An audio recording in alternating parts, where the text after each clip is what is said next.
মোটামুটি ভাবে আমাদের আমরা দেখেছি আমার পার্টটা ছিল কমপ্লায়েন্স ম্যানেজমেন্ট 40 মার্কসের। এখানে কমপ্লায়েন্স ফ্রেমওয়ার্ক এবং কমপ্লায়েন্সের আন্ডারে যেমন হচ্ছে entity wise, activity wise, sector wise, industry specification ইত্যাদি। যেমন ছিল ডকুমেন্টেশন মেনটেনেন্স রেকর্ড, তারপর হলো search and status report, then know your customer KYC, then signature and certification, and last ছিল segment wise role of company secretary. এই 7টা topics দিয়ে আমরা মোটামুটি ভাবে আলোচনা করেছি। আর আরেকটা বিষয় হচ্ছে এই কমপ্লায়েন্সের বিষয়টা কিন্তু আমাদের ওভারঅল সাথে যুক্ত। আপনি কোনো না কোনো পর্যায়ে এগুলি কিন্তু কোনো না কোনো ভাবে পড়েছেন। তো এই ক্ষেত্রে আমরা যদি আমাদের প্রিভিয়াস যে কোশ্চেন এসেছে সেই কোশ্চেন একটু আলোচনা করি জানুয়ারি 23 থেকে। সো আমরা এখানে আমাদের প্রথম পার্টটায় দেখি যে কমপ্লায়েন্স ম্যানেজমেন্টের যে 40 মার্ক, স্বাভাবিকভাবে এখানে 3টা কোশ্চেন আছে। অবশ্যই আমরা দেখেছি সবসময় কোশ্চেন নাম্বার 1টার আনসার করতে হয়, পাশাপাশি এখানে আরো একটা দিতে বলছে, টোটাল 2টা। তাহলে আপনাকে 1 নম্বর তো দিতেই হবে, পাশাপাশি হচ্ছে 2 বা 3 থেকে একটা দাও। 1 নম্বরে যদি আমরা দেখি যে দেখেন what component should you incorporate mandatorily as per the Companies Act 1994 in the director's report of your company। দেখেন কথা কিন্তু আসলে সিম্পল। এই যে আসলে ডাইরেক্টর রিপোর্টে আমাদের কি কি জিনিস থাকে, আমরা এটার সলিউশন আনসারটা আছে, আমরা যাচ্ছি এগুলো একটু আলাপ করে দাও, ওখানে যাবো। এটার মার্কস কিন্তু 5। আমাদের কিন্তু খেয়াল রাখতে হবে যাই লেখি মার্কসটা কিন্তু মাথায় রেখে মার্কস অনুযায়ী কিন্তু ওভাবে আগাতে হবে। Difference between annual report and directors report. Compliance এর ক্ষেত্রে অ্যানুয়াল রিপোর্ট এবং ডাইরেক্টর রিপোর্টের ভিতরে ডিফারেন্সটা আপনাকে বলতে বলছে। 3 নম্বর marks. Then state which component must be included in annual report of a listed company in addition to the requirement of the under the Companies Act 1994। তাহলে দেখেন প্রথমটা বলছিল যে ম্যান্ডেটরি আমার ইনকর্পোরেট করা ডাইরেক্টর রিপোর্টে। আর এইটা কিন্তু ডাইরেক্টর রিপোর্ট না, ডাইরেক্টর রিপোর্ট কিন্তু অ্যানুয়াল রিপোর্টের একটা অংশ। এখানে বলছে অ্যানুয়াল রিপোর্টে একটা লিস্টেড কোম্পানিজ অ্যাক্টে যা আছে তার বাইরে আরো কি কি এডিশনাল আছে। এটা কিন্তু 12 marks. Securities rules regulation, corporate governance code এর যে সার্টিফিকেশন থাকবে এই সম্পর্কে আলোচনা, এবং তারপর সিকিউরিটিজ ল রুলস রেগুলেশন অনুযায়ী অন্যান্য বিষয়গুলি আছে। আবার এখানে একটু বুদ্ধি করে করা যায় যে আপনি যদি ধরে নিলেন যে লিস্টেড কোম্পানি ঠিক আছে, যদি ব্যাংক হয় তখন কিন্তু আপনাকে বিআরপিটি সার্কুলারের জিনিসগুলি মানতে হবে। কোম্পানিজ অ্যাক্টের যা আছে তার বাইরেও আমার প্রাইমারি রেগুলেটরের রুলস কেমন মানতে হবে। দেন আমরা যদি দেখি যে দ্বিতীয় নম্বরটা এখানে কিন্তু 4টা আছে ABCD। যেহেতু 4 তাহলে প্রত্যেকটা 5 মার্ক করে, 4 5 আর 20। তার মানে আপনি যদি 1 নম্বর তো আপনাকে দিতেই হবে। 2 এ যদি আসেন এখানে আপনাকে বলতেছে এক্সামাইন এন্ড কমেন্ট। কি বলছে? Company secretary is the compliance officer of the company. তার মানে কি এই যে কথাটা কিন্তু আমরা জানি কমপ্লায়েন্স অফিসার হিসেবে একজন কোম্পানি সেক্রেটারি কাজ করছে। এখন এইটাকে বলতেছে এক্সামাইন করা এবং কমেন্ট করা। এই যে লিখতে গিয়ে কিন্তু আমাদের ম্যান টু ম্যান ভেরি করবে। যেমন এখানে আপনি বলবেন যে কোম্পানি সেক্রেটারি যেহেতু সমস্ত প্রাতিষ্ঠানিক সুশাসন রক্ষা করে চলে, বা অথবা কমপ্লায়েন্সের দিকে তার নজর বেশি, অথবা সে রেগুলেটরি কমপ্লায়েন্স এবং অন্যান্য বিষয়গুলি তার নখদর্পণে, যেহেতু একজন প্রফেশনাল, তো সে এই জিনিসগুলি দেখে চলে, নন কমপ্লায়েন্স যেন কখনো না হয়। That's why we may call them A compliance officer. হতে পারে এরকমের। এটা আবার ডিফার করবে আরেকজনের কথায়। তো সেটা যেটাই হোক আমরা কিছু না কিছু লিখতে পারবো, কারণ ঘুরে ফিরে আসলে role of company secretary as a compliance set. Then every listed company is mandatorily required to establish whistleblower policy. তাহলে প্রত্যেকটা লিস্টেড কোম্পানিতে mandatorily require establish a whistleblower policy. মানে কি হুইসেলব্লোয়ার তো আমরা জানি যখন কোনো রেড বা খারাপ সংকেত দেখবে সে যেন হুইসেল দেয় অথবা সে যেন ধরিয়ে দেয়। অডিট কমিটি সে কিন্তু এই রোল প্লে করে কোনো একটা বিষয় বোর্ডকে জানাতে চাচ্ছে যেটা প্রতিষ্ঠানের স্বার্থে। বোর্ড যদি সেটা আমলে না নেয় তাহলে সে কিন্তু ওই যেই সেক্টরের ওই কোম্পানিটা সে কিন্তু তার রেগুলেটরকে রিপোর্ট করতে পারে, এবং এইভাবে আসলে ম্যান্ডেটরিলি তখন তার রেসপন্সিবিলিটি চলে আসে করবে। দেন সিতে the scope of search report depend upon the requirement of the bank or financial institution concern. এই যে সার্চ রিপোর্ট এটা ডিপেন্ড করে ব্যাংক ফাইন্যান্সিয়াল ইনস্টিটিউট মানে কি, যে একটা জমি আপনি কোলাটেরাল হিসেবে দিচ্ছেন লোনের এগেইনস্টে ব্যাংকের কাছে। এখন ব্যাংক ওই জমি সম্পর্কে যে তথ্য জানতে চাচ্ছে সার্চ রিপোর্টের মাধ্যমে, ওই স্কোপটুকু অতটুকু, যে জমির লাস্ট 20 ইয়ার্স এটার ওনারশিপ কার কাছে ছিল, তারপরে দলিল কতবার হাত বদল হয়েছে, এটা রিয়েল টাইটেলটা যে লোন নিচ্ছে তার কিনা, ইত্যাদি। আসলে দেন হলো compliance of secretarial standard is good for governance. মানে এগুলো কিন্তু আপেক্ষিক কোশ্চেন, যে কমপ্লায়েন্স কোম্পানি সেক্রেটারি, যে আমাদের কমপ্লায়েন্স অফ সেক্রেটারিয়াল স্ট্যান্ডার্ড আমাদের যেগুলো রয়েছে সেগুলি কমপ্লায়েন্স করলে গুড গভর্নেন্স আসলে প্রতিষ্ঠা হতে পারে। তো এগুলো কিন্তু এক একজন এক এক ভাবে লিখতে পারবে। তো বাট আপনাকে আমাকে কিন্তু জানতে হবে যে এই যে সেক্রেটারিয়াল স্ট্যান্ডার্ড কতগুলা আসলে অ্যাপ্লিকেবল। আমাদের পাশের দেশে সেক্রেটারিয়াল স্ট্যান্ডার্ড 10টা কিন্তু অ্যাপ্লিকেবল। আমাদের 6টা সেক্রেটারিয়াল স্ট্যান্ডার্ড ইনস্টিটিউট সেটাকে অ্যাডপ্ট করেছে অথবা পাবলিশ করেছে। এখান থেকে কর্পোরেট গভর্নেন্স কোডে আমরা দেখেছি যে 4টা স্ট্যান্ডার্ডকে এখানে ইনক্লুড করেছে, বাধ্যতামূলক করেছে। তখন ওই 4টার নাম জানতে হবে। পাশাপাশি হচ্ছে এগুলি করলে এখানে প্রাতিষ্ঠানিক সুশাসন অথবা ভালো কর্পোরেট গভর্নেন্স এস্টাবলিশ করতে মানে কি বলে সহায়ক ভূমিকা পালন করে। এইভাবে লিখলে কিন্তু এটার আনসার হয়ে যাচ্ছে। Then if we see the 3 number, এখানে 5টা আপনাকে আনসার করতে হবে, 6টা আছে। তো 6টার ভিতরে 5, এগুলোর ভিতরে কোনো চয়েস নাই, 1 2 জাস্ট অ্যাজ ইট ইজ সব দিতে। আপনি 3 নাম্বার যদি যান, আপনি যদি 2 না দিয়ে 3 দেন, এখানে কিন্তু 6টা থেকে 5টা আপনাকে চয়েস করতে হবে। প্রথমটা আছে every company must maintain a register of direct. এইটা কি, এইটা সম্পর্কে আপনাকে এক্সপ্লেইন করতে বলছে। তাহলে এটা কোথায় আছে?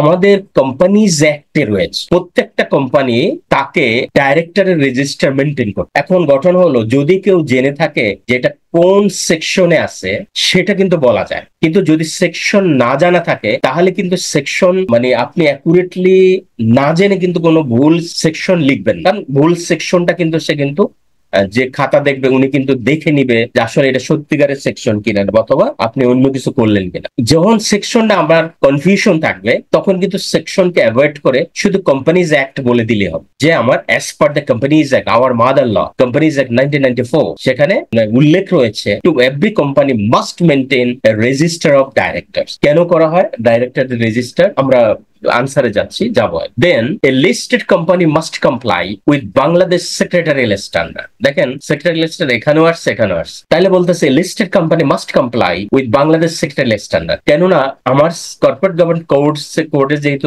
দেওয়া আছে সেটাকে তাকে কমপ্লাইন্স করতেই হবে, অতএব লিস্টেড কোম্পানি এটা মাস্ট কমপ্লাই। এখানে এসেও কিন্তু ওই সেক্রেটারিয়াল স্ট্যান্ডার্ড গুলির নামগুলো আমাদের একটু জানা দরকার। Then certification of compliance report of corporate governance requirement shall have to be obtain prior to being listed with any stock exchange। দেখেন যে কর্পোরেট গভর্নেন্স কমপ্লায়েন্স রিপোর্টটা, এটার সার্টিফিকেশনটা আপনি লিস্টিং এর আগেই সেটাকে আপনাকে অবটেইন করতে হবে। এটা কিন্তু কোথায় আছে? আমাদের পাবলিক ইস্যু রুলস যেটা রয়েছে সেখানে আছে যে কি কি জিনিস আপনাকে সাবমিট করতে হবে, ওইখানে কিন্তু এই বিষয়টা রয়েছে, আমরা যাবো ওখানে। Then nomination and remuneration committee can not be constituted in banking company. Banking কোম্পানিতে নমিনেশন এবং রিমুনারেশন কমিটি এটা হতে কনস্টিটিউট করা যাচ্ছে না। এইটার সম্পর্কে আপনাকে ব্রিফলি এক্সপ্লেইন করতে বলছে। যেহেতু 4 মার্ক, আপনি কিন্তু 1-1.5 পৃষ্ঠা বেশি যেতে পারবেন না, কারণ ওই সময় আপনি পাবেন না, আপনার কিন্তু অনেক কিছু লিখতে হবে। ইভেন হয়তো 1 পৃষ্ঠা 1.5 পৃষ্ঠা ভিতরে শেষ করে দিতে হবে। তো এই জন্য যেমন এইটার ক্ষেত্রে কি হবে, এটার আনসার কি হবে? আনসার হবে তো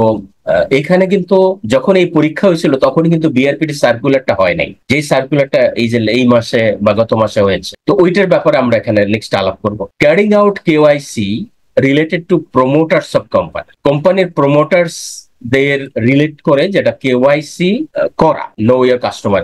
regular filing of return with RJCNA, AF মানে ফার্মস, যদি আমরা বলি না কিন্তু নামটা কিন্তু register of joint stock companies and firm. Regular filing মানে কি, আমরা যে রিটার্ন সাবমিট করতেছি। তাহলে এই যে কোশ্চেন গুলি দেখেন, দেখা মনে হচ্ছে যে অনেক ক্রিটিক্যাল, আসলে লিখতে গেলে কিন্তু এতটা ক্রিটিক্যাল। এর আনসার এমন হতে পারে মডেল হিসেবে আমরা যদি বলি, প্রথম কোশ্চেনটা ছিল দেখেন এর 1 পাস মার্কের, what component should you incorporated mandatorily as per the companies act 94 in the directors report. তাহলে ডাইরেক্টরস রিপোর্টে আপনার কি জিনিস কোম্পানিজ অ্যাক্ট অনুযায়ী ম্যান্ডেটরিলি, আসলে ওখানে হয় ফাইন্যান্সিয়াল যে ডকুমেন্ট গুলি ডিটেলস থাকে, যার ভিতরে কোম্পানিজ ফাইন্যান্সিয়াল পারফরমেন্স থাকবে, স্ট্র্যাটেজিক ডিসিশন থাকবে, গভর্ন গভর্নেন্স প্র্যাকটিস গুলি থাকবে, সেইগুলি হচ্ছে এখানে ইনকর্পোরেট করতে হয় ডাইরেক্টরস এর রিপোর্ট। এবং কোথায় আছে? As per the companies act. এইরকম একটু বুদ্ধি করে যদি লেখা হয়, এবং দেখেন আপনি কিন্তু এই যে মনে করেন এখানে 1 2 3 দেওয়া হয়েছে, এই জিনিসটা আপনি এক লাইনের ভিতরে লিখতে পারতেন।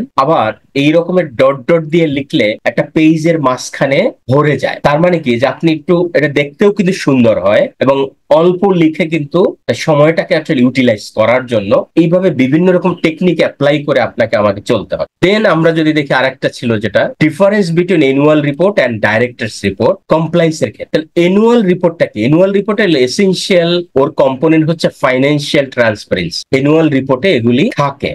এটা কি ডকুমেন্ট হচ্ছে যে বিজনেসে কি কি হয়েছে সারা, যেহেতু এটা একটা পিরিয়ডের জন্য এই জিনিসগুলো এখানে চলে আসে, যেখানে এগুলি কারা দেখে যে সারা বছর কি কি অ্যাক্টিভিটি করেছে, এবং এই জিনিসগুলা শেয়ার হোল্ডারদের কাছে উপস্থাপন করা হয়। অ্যানুয়াল রিপোর্ট দেখে একজন শেয়ার হোল্ডার সে বুঝতে পারে যে কোম্পানিতে কি কাজ করে। কেননা কোম্পানির শেয়ার হোল্ডার আর কোম্পানি বা মালিক বা কোম্পানি এটা কিন্তু পৃথক সত্তা, যেহেতু আলাদা এন্টিটি, তো তার কাছে ডিসেমিনেটেড করা হলো ইনফরমেশনের মাধ্যমে থ্রু দ্য অ্যানুয়াল রিপোর্ট। তো এই অ্যানুয়াল রিপোর্টের মাধ্যমেই কিন্তু একজন শেয়ার হোল্ডার বুঝতে পারেন যে কি কি কাজ কোম্পানি করেছে, তার পারফরমেন্স কি, এবং এই রিপোর্টটা দেখেই কিন্তু একজন পোটেনশিয়াল ইনভেস্টর সিদ্ধান্ত নিতে পারে যে এখানে সে ইনভেস্ট করবে কি করবে না, এবং রেগুলেটর বুঝতে পারে যে তার সবকিছু কমপ্লায়েন্স করছে কিনা। আপনি যদি একটা অ্যানুয়াল রিপোর্ট দেখেন, একটা ব্যাংকেরটা দেখেন, দেখবেন যে কোন কোন বিআরপিডি সার্কুলার ফলো করা হয়েছে কি কি খাতে, একদম স্পষ্ট করে লেখা আছে। যেমন নোটস টু দ্য অ্যাকাউন্টস। আমরা জানি যে ফাইন্যান্সিয়াল স্টেটমেন্টের 5টা পার্ট রয়েছে, সেই 5টা পার্টের সাথে নোটস টু দ্য অ্যাকাউন্টসও কিন্তু অন্যতম একটা অংশ। এবং এই যে 5টা পার্টস রয়েছে, এটা কোথায় আছে?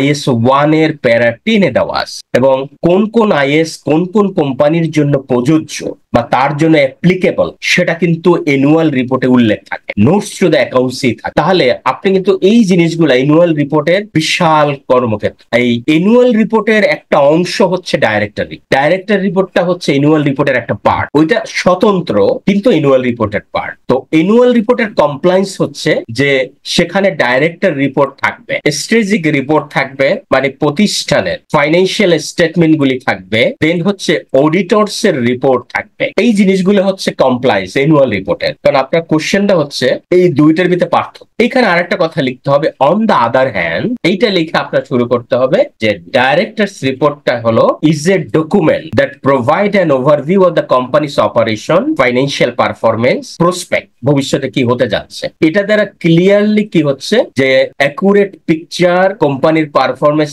এভরিথিং জানা যাচ্ছে। যদিও এই বিষয়টা হচ্ছে এটার একটা অংশ, অ্যানুয়াল রিপোর্টের একটা অংশ। তো বলা যায় যে দুইটার ভিতরে ডিফারেন্স করতে গেলে এভাবে বলা যায় ডাইরেক্টর রিপোর্ট হচ্ছে পার্ট অফ অ্যানুয়াল রিপোর্ট, এইভাবে দিয়ে ফিনিশ করে দিতে হবে। দেন আমরা দেখি যে যেটা সিতে ছিল, এটা কিন্তু 12 marks. State which component must be included in the annual report of listed company in addition to the requirement under the companies act 1994। Companies অ্যাক্টের বাদ দিয়েও লিস্টেড কোম্পানির এডিশনাল কি কি লাগে, যেমন আমরা উপরে বললাম যে এগুলি হচ্ছে লাগবে কি, এটা হচ্ছে কোম্পানিজ অ্যাক্ট অনুযায়ী। এর বাইরেও কি কি লাগবে, যেটা যেহেতু লিস্টেড তাই সিকিউরিটিজ রুলস রেগুলেশন এবং স্টক এক্সচেঞ্জের বিষয়গুলি এখানে আসবে। তো সেখানে কি কি থাকে? ম্যানেজমেন্টের বিভিন্ন অ্যানালাইসিস থাকে, উপরে পারফরমেন্স থাকবে, তারপরও ফাইন্যান্সিয়াল কিছু অ্যানালাইসিস দেখবেন, যেটা কি হচ্ছে আপনি horizontal analysis, vertical analysis, balance শিটের, P&L এর এগুলি থাকে, অপারেশনাল রেজাল্ট গুলি থাকে,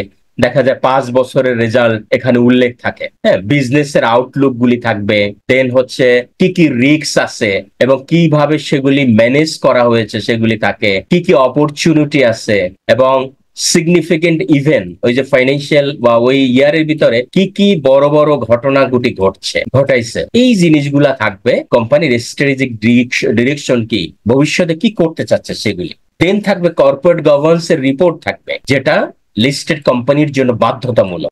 অডিটর রিপোর্ট তো থাকবেই। দেন হলো ফাইন্যান্সিয়াল কিছু হাইলাইট থাকে কি পারফরমেন্স ইন্ডিকেটরের হিসেবে। বোর্ড কমিটির কিছু রিপোর্ট থাকে, যেমন হচ্ছে রিস্ক ম্যানেজমেন্ট কমিটির একটা রিপোর্ট, অডিট কমিটির একটা রিপোর্ট, ইসি কমিটির একটা রিপোর্ট, এই জিনিসগুলি থাকে। তারপরে যদি ব্যাংক হয় তার সোশ্যাল রেসপন্সিবিলিটি কিছু রিপোর্ট থাকে। তারপরে হচ্ছে এখন যেমন নতুন শুরু হয়েছে, হ্যাঁ, যেমন হলো ইআরজি রিপোর্ট অথবা সাস্টেনেবিলিটি রিপোর্টের বিষয়গুলি আস্তে আস্তে চলে আসতেছে। শেয়ার হোল্ডারদের ইনফরমেশন থাকে, কারা কারা শেয়ার হোল্ডার, কে কে মানে কত পার্সেন্ট শেয়ার কার কাছে রয়েছে, এগুলি। তারপরে ম্যানেজমেন্ট এবং কি কি রিস্ক ফ্যাক্টর এই কোম্পানিতে আছে, কিভাবে মিটিগেট করেছে, লিগ্যাল এন্ড রেগুলেটরি ডিসক্লোজার গুলি থাকবে, স্ট্র্যাটেজিক আউটলুক বা ভবিষ্যতে কি করতে যাচ্ছে সেগুলি। এই এডিশনাল কম্পোনেন্ট হিসাবে এখানে থাকে, কেননা এর মাধ্যমে ট্রান্সপারেন্সি, কম্পিটেন্সি, ইউজফুলনেস, এই জিনিসগুলি স্টেক হোল্ডারদেরকে কি বলা হয়, অবহিত করা হয়। এইভাবে কিন্তু লেখা। এখানে দেখেন এই যে জিনিসগুলি লেখা, আপনি আমি কিন্তু এত লিখতে পারবো না, সময় থাকবে না। তো যেহেতু 12 মার্কস, আপনাকে ন্যূনতম 4-5টা পৃষ্ঠা যেতে হবে। যাওয়ার জন্য কিন্তু এইভাবে আপনি বুলেট ফর্মে দিয়ে আপনি কিন্তু আগায় যেতে। যেমন এখানে দেখেন, এই narrative section provided the management that discuss the companies, এখানে এই যে ডট ডট দিয়ে যতগুলো করা হয়েছে এবং শেষেরটা পুরোটা কিন্তু একটা সেন্টেন্স, কিন্তু এই সেন্টেন্সটাকে ছোট ছোট ভাগ করে এইভাবে সাজানো হয়েছে, কিন্তু এটা রিলেভেন্ট এবং এটা দেখতে কিন্তু সুন্দর লাগছে। এর ফলে আপনি কিন্তু একটা পেজের একটা অংশ আপনি লিখে ফেলতেছেন, দেখতেও ভালো লাগতেছে। মানে কি, যে আপনাকে টেক্টফুলি এইভাবে আপনি অনেক কিছু করতে পারবেন। প্রয়োজনে এটাকে একটা চক্র আকারে, একটা সাইকেল আকারে দেখাতে পারেন, অথবা পিরামিড আকৃতিতে বানিয়ে দিতে পারেন, যার যেমন মনে চায়, বাট রিলেভেন্ট হতে হবে।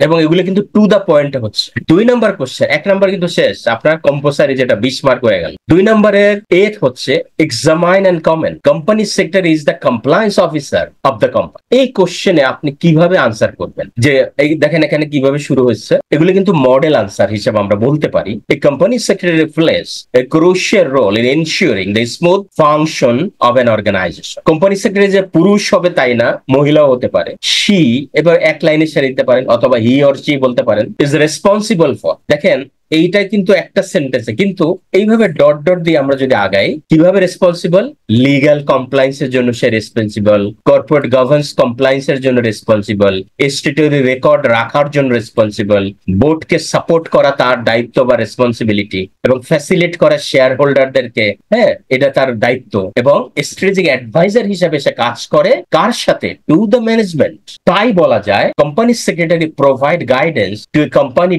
Director about the how they organize, তার কিভাবে কাজ করবে, কিভাবে বোর্ড পরিচালনা করবে, অনেক সময় কোম্পানি সেক্রেটারি ম্যানেজ করে এবং কন্ট্রোল করে। তাই কমপ্লায়েন্স অফিসার উনি আসলে একজন এমপ্লয়ি এই অর্গানাইজেশনের ভিতরে, যে অর্গানাইজেশনে কাজ করতেছে, যে রেগুলেটরি কমপ্লায়েন্স মেনে চলে, পলিসি প্রসিজার এবং বাইলস মেনে সে কাজ করে within the organization. Not only that, সে কোম্পানি সেক্রেটারি হিসেবে যে কাজ করে, ইন্টারনাল এক্সটার্নাল সমস্ত রুলস রেগুলেশন গুলি সে পরিপালন করার জন্য উদ্বুদ্ধ থাকে। দ্যাটস ওয়াই আমরা একজন কোম্পানি সেক্রেটারিকে একজন কমপ্লায়েন্স অফিসার হিসেবে বলতে পারি। That's why we may say that company secretary, we may call him A compliance officer, that we stated app. এইভাবে আমরা কিন্তু আনসার ক্লোজ করে দিতে পারি, যেহেতু এটা 5 মার্ক, 1.5 পৃষ্ঠা enough. Then if you see number 2 will be 6 marks. Every listed company is mandatorily required establish a whistle blowing policy. প্রত্যেকটা লিস্টেড কোম্পানিতে ম্যান্ডেটরিলি হুইসেল ব্লোয়িং ইয়াতে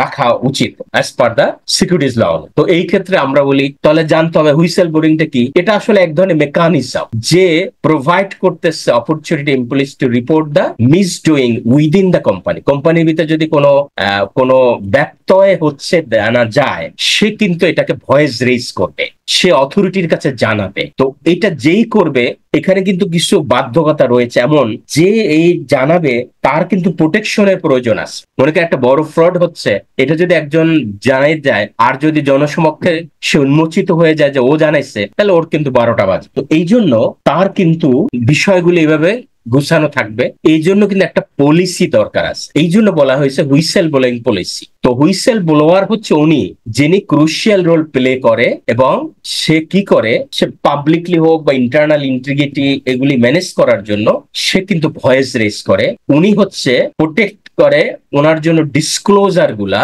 এবং হুইসেল ব্লোয়ার পলিসি থাকবে একটা কোম্পানিতে একটা গাইডেন্স এর মাধ্যমে, যেখানে তাকে প্রোটেক্ট করবে এবং যার সহযোগিতায় কেউ যখন জানবে যে কোম্পানিতে সমস্যা হচ্ছে সে জানাবে। তো হুইসেল ব্লোয়ার পলিসি আসলে এমন থাকে, একটা অর্গানাইজেশন একজন এমপ্লয়ি হতে পারে, সে অর্গানাইজেশনে হুইসেল ব্লোয়ার হিসেবে উনি অ্যাক্ট করবে। হ্যাঁ, অ্যাক্ট করলে সেটা রিপোর্ট হবে অথরিটির কাছে, অথরিটি সেটা ইনভেস্টিগেট করবে এবং অ্যাকশন নিবে। তো হোয়াইল মেনি জুরিসডিকশন, দেশ ভেদে এগুলো কিন্তু আলাদা আলাদা। আপনি ইউএস সিকিউরিটিজ এন্ড এক্সচেঞ্জ কমিশনের ওয়েবসাইটে যদি যান, আপনি দেখবেন সেখানে হুইসেল ব্লোয়িং এর জন্য সেখানে পুরস্কার দেওয়া হয়। ইনসাইডার ট্রেডিং এর যে বিষয়টা রয়েছে, তো এই বিষয়টা যারা ধরিয়ে দেয় তাদেরকে কিন্তু তাদের নাম গোপন রেখে তাদেরকে পুরস্কৃত করা হয়। তো এইভাবে আসলে পলিসি করে করা হয়। তো এই হুইসেল ব্লোয়িংটা যদি একটা অর্গানাইজেশনে থাকে তাহলে অনেক সুবিধা হয়, এবং লিস্টেড কোম্পানিটা এটা থাকাটা এই জন্য জরুরি কেননা এখানে ইনভেস্ট করেছে আমাদের বিভিন্ন স্টেক হোল্ডার বা শেয়ার হোল্ডাররা, যারা এইটার মাধ্যমে তার হয়তো এমন হলো সে যে ইনভেস্ট করছে ইনভেস্টমেন্টটা যেন সঠিক থাকে। সো এইসব ক্ষেত্রে এমন বলা যায় যে এখান থেকে ফিনিশিং আমরা এভাবে আসবো যে অতএব after discussing the above matter we may say that every listed company is mandatory required to establish a whistle blower policy because of the company's safety as well as investors satisfaction and establish a good corporate governance within the organization. এইভাবে দিয়ে আমরা শেষ করে দিতে পারি। Then scope of search report depends on the requirement of the financial institute যেভাবে চায়। এখানে এটা আনা হয় না এই জন্য যেটা আলোচনা হয়েছে যে আপনি যখন কোলারেটাল দিচ্ছেন কোনো অ্যাসেটের বিপক্ষে, তখন যার কাছ থেকে লোনটা আনছেন উনি যেভাবে চাচ্ছে সার্চ রিপোর্টটা সেভাবে হতে হবে যোগে। দেন আমরা এর 4 নম্বরটা যদি যাই, compliance of secretarial standard is good for governance. এখন আসতেছে সেক্রেটারিয়াল স্ট্যান্ডার্ড। তো আমরা জানি যে আমাদের সেক্রেটারিয়াল স্ট্যান্ডার্ড এটা হচ্ছে বাংলাদেশ সেক্রেটারিয়াল স্ট্যান্ডার্ড, যার নাম হচ্ছে বিএসএস। এটা একটা সেক্রেটারিয়াল কোড যেখানে আমরা কর্পোরেট হাউসে বা মানে কোম্পানিগুলায় এখানে বিভিন্ন স্টেক হোল্ডারদেরকে আসলে উদ্বুদ্ধ করার জন্য, ক্লিয়ারিটি দেওয়ার জন্য এইখানে আমরা রুলস রেগুলেশন মেনে চলে এই স্ট্যান্ডার্ড যেন যদি ফলো করা হয় তাহলে ইথিক্যাল কর্পোরেট গভর্নেন্স সেখানে এস্টাবলিশ করতে সুবিধা হয়। তো সেক্রেটারিয়াল স্ট্যান্ডার্ড সেটা ফ্যাসিলিটেট করে, অ্যাডপ্ট করা হয় একটা বোর্ড অফ ডাইরেক্টরস এখানে যেন কাজ করে সঠিকভাবে কর্পোরেট কোড অনুযায়ী, অ্যাজ ওয়েল অ্যাজ কোম্পানিজ অ্যাক্টের সবকিছু মেনে চলে। তো বাংলাদেশে আমাদের বাংলাদেশ সেক্রেটারিয়াল স্ট্যান্ডার্ড যেটা রয়েছে, যেটা অ্যাডপ্ট করা হয়েছে আমাদের আইসিএসবি করেছে, টোটাল 6টা করেছে। 1 নম্বর হলো BSS 1 meeting of the board of directors, then 2 general meeting সম্পর্কে, 3 হচ্ছে মিনিটস, 4 হচ্ছে ডিভিডেন্ড। আরো 2টা করেছে 5, 6 meeting through the electronic model, virtual and hybrid meeting এর বিষয়। আর একটা করছে 6 হচ্ছে রেজুলেশন সার্কুলেশন। এই যে 6টা করছে, এই 6টার ভিতরে এই প্রথম 4টা কিন্তু আমাদেরকে বাংলাদেশ সিকিউরিটিজ এক্সচেঞ্জ কমিশন এই 4টাকে কর্পোরেট গভর্নেন্স কোডে ইনক্লুড করেছে। তাহলে এই 4টা কিন্তু এই মুহূর্তে বাধ্যতামূলক, বাকিগুলো যখন ইনক্লুড করবে তখন বাধ্যতামূলক। তাহলে এই কোড যদি সে মানে, এটা যদি কমপ্লাইজ করে, তাহলে কি হবে যে কর্পোরেট গভর্নেন্স আমাদের সঠিকভাবে পরিপালন করা যায় এবং আমরা বলতে পারি সেক্রেটারিয়াল স্ট্যান্ডার্ড প্রপারলি যদি ফলো করা হয়, it is possible to maintain good institutional governance. এভাবে কিন্তু আমরা শেষ করতে পারি। ঠিক আছে স্যার, যেহেতু এটা 5 মার্ক এইভাবে শেষ করে যেতে পারে। দেন ইফ ইউ সি আমাদের কোশ্চেন নাম্বার 3 রে এটা একটা কিন্তু 4 marks. Every company must maintain register of director. তো ডাইরেক্টরদের রেজিস্টার প্রত্যেকটা কোম্পানিকে মেনটেন করতে হবে। রেজিস্টার অফ ডাইরেক্টর এটা হচ্ছে একটা লিস্ট, ডাইরেক্টরদের লিস্ট, যেখানে ডাইরেক্টরদের সবকিছু ইনফরমেশন থাকে, তার নাম, ঠিকানা, কন্ট্যাক্ট নাম্বার, প্রপোর্শন, এভরিথিং সেখানে থাকে। তো এইটা কিন্তু আমাদের কোম্পানিজ অ্যাক্ট 1994 এর সেকশন 115-তে রয়েছে। আমার যদি এটা মনে না থাকে আমি কিন্তু কোম্পানিজ অ্যাক্ট লিখেই এটা কভার দিতে পারি। সেইখানে এভাবে বলেছে যে প্রত্যেকটা এখানে রেজিস্টার অফ ডাইরেক্টর এই জন্য রাখতে হবে, ইন কেস অফ ইন্ডিভিজুয়াল হলে রাখতে হবে। বিতে রয়েছে যদি এটা কর্পোরেট বডি হয় সেখানেও রাখতে হবে, যদি ফার্ম হয় সেখানেও রাখতে হবে, এবং আরো কিছু রয়েছে। এটা কিন্তু তাহলে এই যে রেজিস্টার আমরা কেন রাখবো? এনশিওর দ্য রেসপন্সিবিলিটি, আমাদের ক্লিয়ারলি যেন আমরা জানি যে আমার বোর্ড ডাইরেক্টর কারা। তারপরে এই জিনিসগুলি আমরা রাখবো কেননা আমার অ্যাজ পার কোম্পানিজ অ্যাক্ট অনুযায়ী আমাকে এটা রাখার জন্য বাধ্য করেছে, এবং সেটার জন্য কিন্তু রিটার্ন সাবমিট করতে হয় রেজিস্টার অফ জয়েন্ট স্টক কোম্পানিতে। That's why we can say that every company must maintain a register of directors as per the Companies Act 1994. দিয়া কিন্তু আমার কাজ শেষ। Then if we see our question number 3B, 4 marks, a listed company must comply with the Bangladesh Secretarial Standard. তো এখানে easily বলা যায় যে বাংলাদেশ সেক্রেটারিয়াল স্ট্যান্ডার্ড BSS, যেটা আমরা একটু আগে দেখে আসলাম, সেটা আমাদের এটা অ্যাডপ্ট করেছে, অথবা এই জিনিসগুলি এটাকে কারা নিয়ে আসছে? আইএনএসএ হচ্ছে আইসিএসবি। আইসিএসবি কি করেছে যদি আমাদের মনে থাকে বলতে পারবো যে আমরা একটা সেক্রেটারিয়াল স্ট্যান্ডার্ড বোর্ড করা হয়েছে, সেটা করা হয়েছে 2011 সালে। এটা কিসের মাধ্যমে করা হয়েছে? আমাদের যে চার্টার সেক্রেটারি অ্যাক্ট এখানে 2010-এ যেটা পাস হয়, তার সেকশন 12-1 এর আন্ডারে সাবসেকশন 1-এর 6-এর মাধ্যমে 43 সেক্রেটারি রেগুলেশনের মাধ্যমে এটা করা হয়েছে, এবং আমাদের securities and exchange commission enforce করেছে এই 1 থেকে 4 standard through the corporate governance code 18-র মাধ্যমে। এই 4টা হচ্ছে যা অল লিস্টেড কোম্পানি তারা কমপ্লায়েন্স করতে বাধ্য, কেননা BSO 1, 2, 3, 4 এই 4টা কর্পোরেট গভর্নেন্স কোডের সাথে ইনক্লুড হওয়ায় এটা কিন্তু কমপ্লায়েন্সের অংশ হয়ে গেছে। So we may say that every listed company must comply with Bangladesh Secretarial Standards as per the Securities Law or Corporate Governance Code 2018. ঠিক আছে sir? Then if we see our question 3C, 4 marks, certification of compliance report of corporate governance requirement shall have to prior to being the listed with any stock exchanges. তাহলে কি হলো? যে কোনো stock এক্সচেঞ্জে আপনি listed করার আগে আপনাকে কিন্তু সার্টিফিকেশন নেওয়ার প্রয়োজনীয়তা রয়েছে কমপ্লায়েন্স রিপোর্টে কর্পোরেট গভর্নেন্সের। তো এটা কোথায় আছে? এটা আছে হলো if you see the Bangladesh securities and exchange commission public issue rule 2015 where rules 5 format and contents of the আমরা যখন ভার্সনটা পাঠাবো, প্রসপেক্টাস পাঠাবো, সেইখানে এই জিনিসগুলো থাকবে। অ্যানেক্সের এর মাধ্যমে সেখানে উপস্থাপন করা হবে। ইতে কি বলেছে? ডিসক্লোজার রিকোয়ারমেন্ট এই প্রসপেক্টাসে, যেটা রুলস 5 এর আন্ডারে কি বলেছে? এখানে বি বলছে an ইস্যুয়ার making a public issue security, সেখানে তাকে এই জিনিস জমা দিতে হবে। কি হলো? 13 নম্বরে রয়েছে কর্পোরেট গভর্নেন্স এর বিষয়টা। সেখানে এরকম 3টা বিষয় আছে ABC। তো বি এর আন্ডারে এতে আছে ডিসক্লোজার ইফেক্ট অফ দ্য ইস্যুয়ার কোম্পানির কর্পোরেট গভর্নেন্স গাইডলাইন্স এর কমিশনে যেটা, এবং বিতে রয়েছে compliance report of corporate governance requirement certificate by the competent authority. এইটার আলোকেই কিন্তু আমাকে এটা জমা দিতে হবে। So we say that certification of compliance report, এই কথাটা কিন্তু আপনার কোশ্চেন থেকে নেওয়া, ওইটার সাথে ম্যাচ করে দেওয়া। Governance requirement shall have to be obtained prior being the listed stock exchanges shall as well as have to be submitted to the IPO document which is the regulatory compliance. Answer says. Then if we see question C&D, nomination and remuneration committee cannot be constituted in a banking company. যেটা আমরা বললাম recent যে BRPT circular হয়েছে, এখানে আমরা দেখি nomination and remuneration committee, এটা requirement হচ্ছে কোথায়?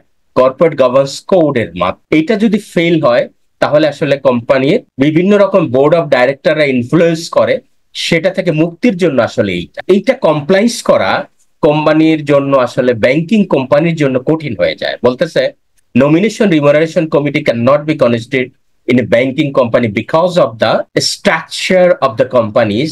ব্যাংকিং কোম্পানির যে স্ট্রাকচার সেই অনুযায়ী আসলে করাটা এখানে হয় না, যেমন BRPT সার্কুলার সেটা পারমিট করে নাই। That's why Bangladesh bank recently has circulated that the activity of NRC will be done through the board of director audit committee of the banking companies. সেটা কিসের মাধ্যমে বলেছে?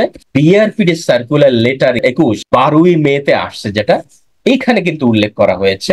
এখানে বলা হয়েছে যে প্রাতিষ্ঠানিক সুশাসন নিশ্চিতকরণ লক্ষ্যে Bangladesh securities commission corporate governance code সেটা করেছে, পুঁজিবাজারের তদারকির উদ্দেশ্যে কমপ্লায়েন্স বাধ্যতামূলক করেছে। উক্ত কর্পোরেট গভর্নেন্স কোডে nomination and remuneration committee NRC গঠন কার্যপরিধি উল্লেখ রয়েছে। ব্যাংক কোম্পানি আইন 91 এর আওতায় সংশ্লিষ্ট 3টি কমিটি ব্যতীত, মানে এখানে কিন্তু 3টা কমিটি রয়েছে, ইসি কমিটি, এই যে এখানে রয়েছে দেখেন নির্বাহী কমিটি, অডিট কমিটি, ঝুঁকি ব্যবস্থাপনা কমিটি, এটা কিন্তু ব্যাংকিং কোম্পানিসে রয়েছে। এবং এটা আগে প্রথমে ছিল বিআরপিটি সার্কুলার 11/2013 আসে, পরে এটা রিভাইজ হয়েছে। সেখানে কিন্তু এই 3টা কমিটি রয়েছে। এই 3টা কমিটির বাইরে না থাকার ফলে ব্যাংক কোম্পানি পরিচালনা পর্ষদ কর্তৃক গঠিত অডিট কমিটির উপর ন্যস্ত করা হলো। তাহলে এনআরসির দায়িত্বটা অডিট কমিটি দেখবে। ব্যাপারটা বোঝা গেল কিনা? তাহলে এইটার আনসার কিন্তু এখানে শেষ। ঠিক আছে স্যার?